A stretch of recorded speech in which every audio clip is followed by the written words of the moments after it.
Assalamualaikum warahmatullahi wabarakatuh. Waalaikumsalam warahmatullahi wabarakatuh.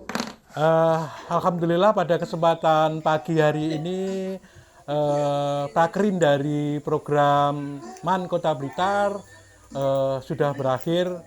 Ini untuk laporan di sekolahan. Beberapa pertanyaan yang mungkin perlu diperdalam di sini. Pertanyaan apa saja? Monggo.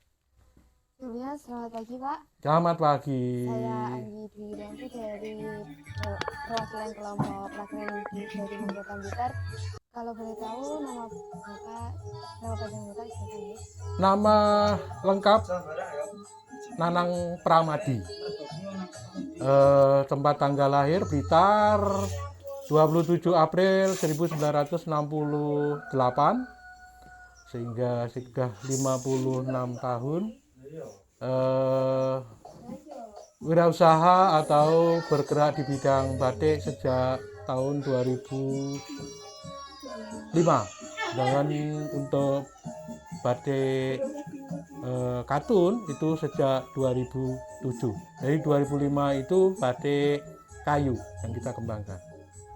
Lalu di sini kami ingin mewawancara Bapak Ya. beberapa pertanyaan tentang batik ini. Yang pertama, mungkin ada generasi sebelumnya sebelum Bapak memulai perusahaan batik ini. Jadi untuk batik Blitar sendiri itu generasi pertama masih saya ya. Saya memulai tahun 2005 itu untuk batik kayu. Saya kembangkan sampai tahun 2007. Sampai 2007 itu saya beralih ke batik pakai media kain atau media katun, karena batik kayu tidak bisa berkembang di Kota Blitar karena branding atau masyarakat sudah mengenal tentang batik kayu itu buatan dari Yogyakarta, dari Sendang Sari, Bandur, Yogyakarta. Hingga kalau kita memaksakan diri untuk mengembangkan batik yang ada di Kota Blitar, meskipun itu produk asli dari Kota Blitar, batik kayunya yang terkenal itu kendang, itu meskipun kita buat menjadi batik, tapi tetap tidak diakui itu masyarakat Indonesia mengetahui bahwa itu hanya produk dari Bantul, sedangkan produk dari Kota Blitar tidak muncul di situ, tidak bisa diangkat untuk batik kayunya. Sehingga tahun 2007 baru kita menggunakan teknis batik katun ini memakai motif-motif yang khas Kota Blitar sehingga kita bisa mengangkat batik ini ke jenjang nasional. Mungkin ada beberapa ide atau inspirasi Bapak dalam mengembangkan batik usaha batik. Untuk mengembangkan usaha batik itu sendiri, saya berharap memang tidak akan sama ya, karena pengalaman kemarin tahun 2005 sampai 2007 itu yang notabene meskipun itu buatan dari Kota Blitar sendiri, tidak diakui dari Kota Blitar, maka saya membuat motif desain yang khas dari Kota Blitar yang tidak akan sama di daerah lain. Kita ambil koi. Koi ini merupakan ikon yang ada di Kota Blitar, satu-satunya ikon yang bisa paling tidak dikenal oleh masyarakat secara nasional maupun internasional. Itu koi yang asal dari Kota Blitar ini sudah merupakan hasil budidaya, merupakan ikon, merupakan sumber ekonomi dari paling tidak peternak-peternak Kota Blitar menjadi terkenal di koinya. Maka dari itu saya mengangkat koi ini menjadi ciri khas yang ada di Kota Blitar, sehingga Kota Blitar menjadi ikon identiknya, batiknya itu identik dengan batik koi itu sendiri.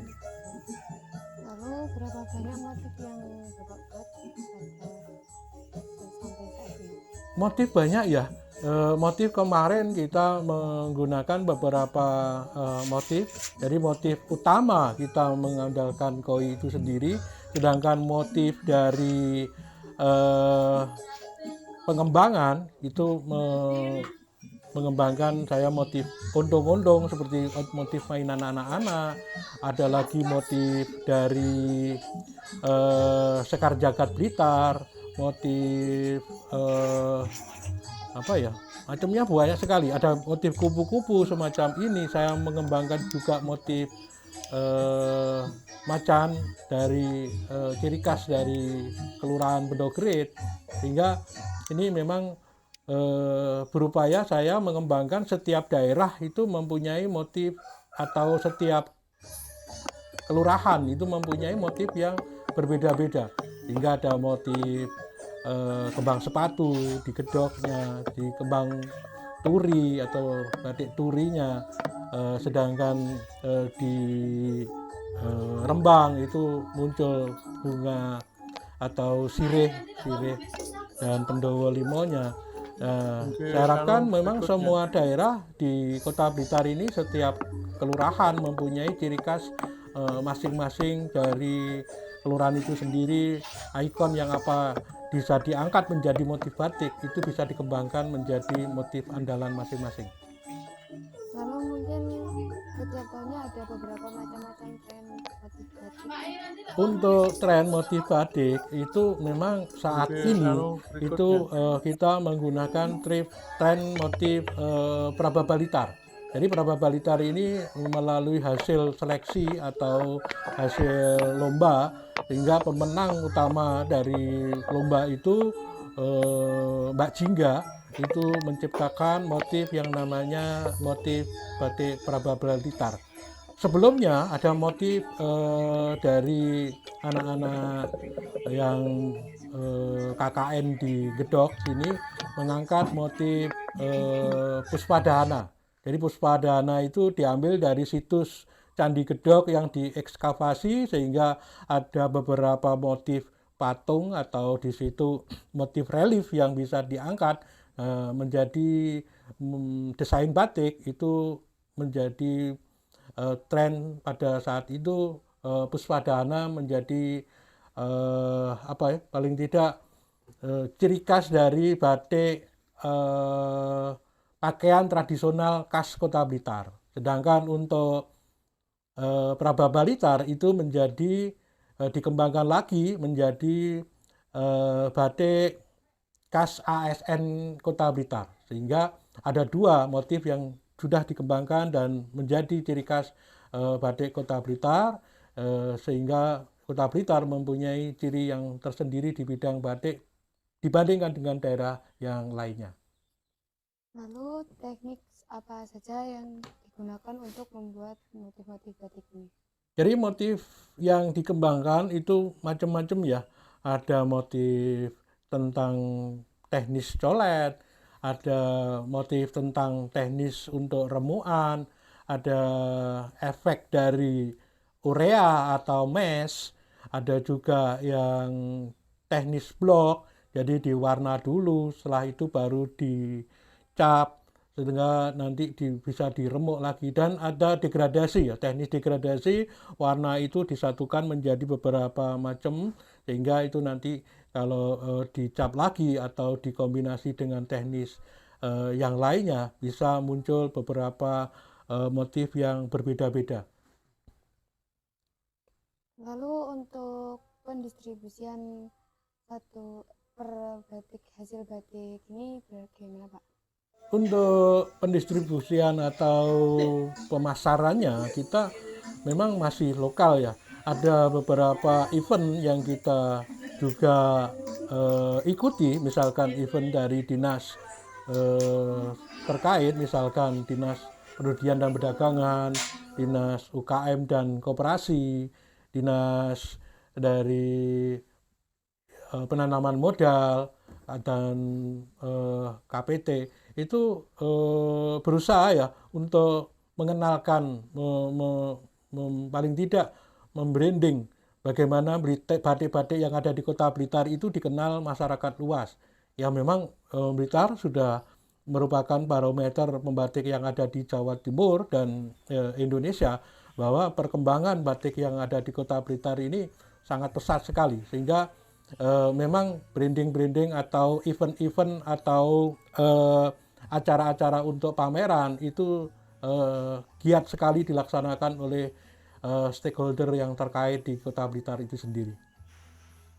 Lalu mungkin Bapak mengetahui apa alasan para konsumen tertarik untuk membeli kain-kain batik seperti ini? Jadi untuk batik Kota Blitar sendiri bercirikan dari ikan koi itu sendiri. Jadi masyarakat atau konsumen atau buyer itu ketika itu mau mencari batik khas Kota Blitar, tetap yang ada koinya. Sedangkan yang motif-motif lain itu adalah pengembangan. Jadi selain motif yang ada koinya, juga warnanya ya.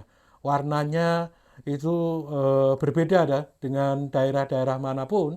Misalkan dari daerah Madura, dari Cirebon, dari Solo, Jogja, itu tidak sama ya warnanya. Kita mengandalkan warna-warna yang kuat, warna-warna yang tajam, sehingga itu membedakan batik dari Kota Blitar dengan batik yang lainnya. Sedangkan untuk harga, kita memang mempunyai ring harga yang relatif terjangkau untuk masyarakat Indonesia ya, sehingga masyarakat Indonesia sendiri melihat bahwa perkembangan batik yang ada di Kota Blitar ini perlu untuk dikoleksi, perlu untuk dibeli, sehingga menjadi ciri khas atau oleh-oleh dari Kota Blitar itu sendiri. Mungkin untuk hambatan apa saja dalam membuat kerajinan batik ini, Pak? Hambatan paling tidak hanya pengembangan ya, atau generasi penerus ya. Saya harapkan memang hambatan ini di lain tempat sama. Sebenarnya kalau batik ini nanti diteruskan oleh generasi berikutnya, generasi muda, untuk bisa menindaklanjuti atau mengambil alih dari program atau teknis pembuatan batik di Kota Blitar ini, saya kira bisa lestari ya. Kalau generasi-generasi muda tidak ikut campur dalam pengembangan, dalam produksi, saya kira nanti sama dengan daerah lain. Lama-kelamaan pembatik-pembatik ini akan berangsur-angsur habis. Sehingga program ini, Prakerin ini sangat berfungsi sekali untuk pengembangan generasi berikutnya, untuk estafet generasi berikutnya, untuk usaha di bidang batik itu sendiri. Sehingga saya harapkan kendala-kendala semacam ini mungkin ke depan bisa diatasi dengan kepedulian masyarakat, terutama generasi muda, untuk mau menekuni bidang batik dan mau berusaha atau secara kontinu untuk produksi batik itu sendiri. Lalu mungkin untuk laba dan rugi dalam penjualan kain batik ini bagaimana, Pak? Kalau rugi saya kira tidak ya, karena untuk batik ini kalau nanti tidak jadi, itu bisa diproses lagi. Jadi pemrosesan batik ini sesuai dengan kreativitas masing-masing ya, sehingga tidak ada yang namanya barang reject atau barang tidak jadi, itu tidak ada, karena kreativitas itu membuat batik yang sekiranya bahannya itu bisa tidak terpakai, itu dicap lagi atau dikombinasi dengan warna lagi, diproses ulang. Itu saya kira nanti bisa menghasilkan satu lembar batik yang bisa untuk dijual lagi ya. Sedangkan laba, saya kira kalau laba ini relatif ya, untuk kepentingan hidup dan untuk tuntutan hidup, saya kira masih relevan dan masih bisa untuk menunjang kehidupan bagi pengrajin batik.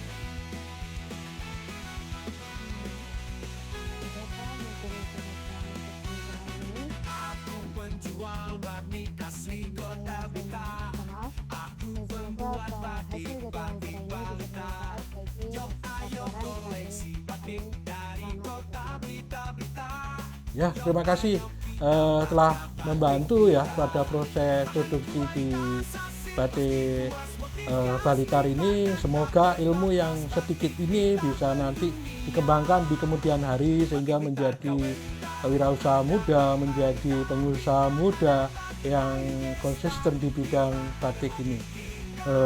entah nanti prosesnya bisa dikembangkan lagi atau mungkin nanti bisa salah satu proses ini ditekuni untuk membuat wirausaha muda lagi. Terima kasih. Wassalamualaikum warahmatullahi wabarakatuh.